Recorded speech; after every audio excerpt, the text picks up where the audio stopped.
Boss, saan biyahe mo? Lang, sa Lucena po. Lucena. Saan? Sa port area? Sa pupunta Mindoro? Tugi ka raw. Ay, nagtutugi ka.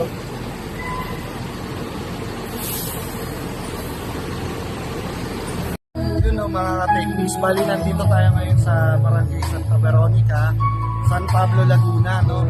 Para magpa-demo ng Roxicol na wireless ni Joson.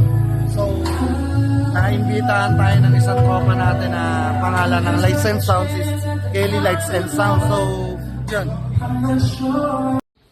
Boss, saan nga ba tayo ngayon, boss? Okay, nandito tayo sa ano ngayon. Saan, boss? Saan, boss? Wag, goro. Parang kay PPWU daw. Pipiw-piw-piw-wiw. Boss, ano ba masasabi mo, boss? Ay, syempre, ganun pa rin. Kumain na ba kayo, boss? Pagkain.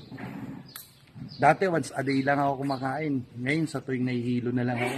Yun, tama yun, boss.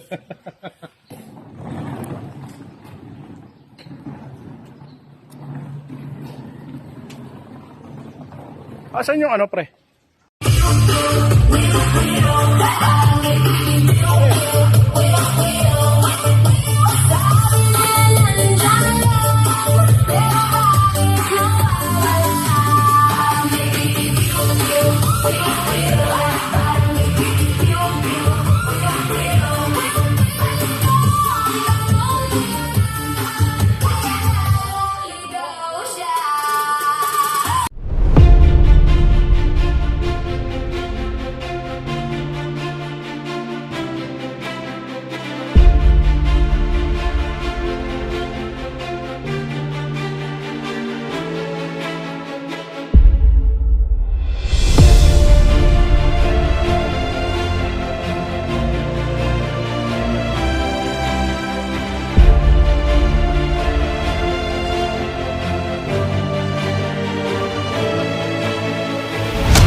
Yun na, nandito yung owner na nag-invite sa atin ng Lights and Sound sa San Pablo.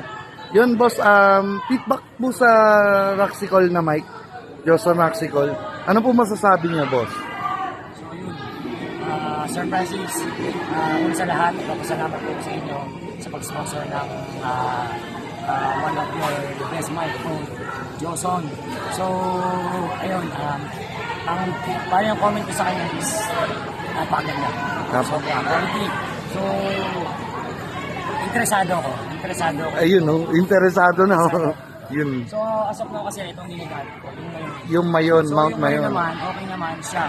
Okay. But, hindi pa rin kasi na pinaka-pwede dito is yung clarity. Clarity, tsaka napakaganda. Isa lang talaga ko sa Maganda ba? the best sa Joson.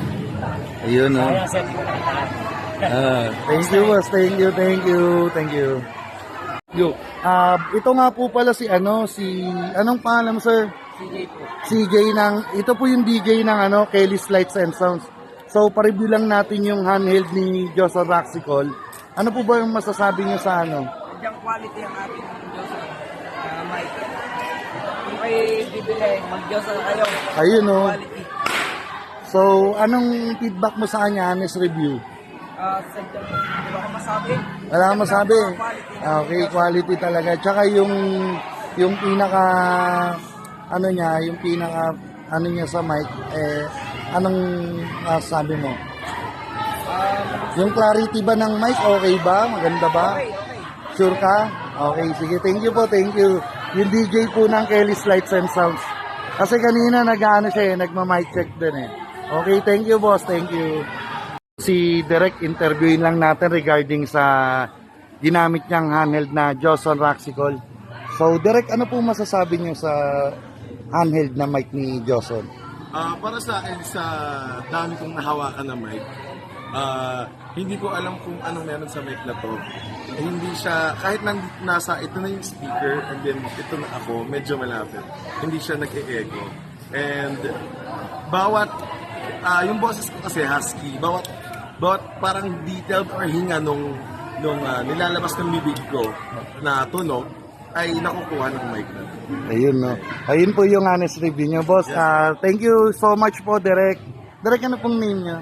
Jamil Iqbal Davido. Jamil Baldimir. Thank you po, Derek.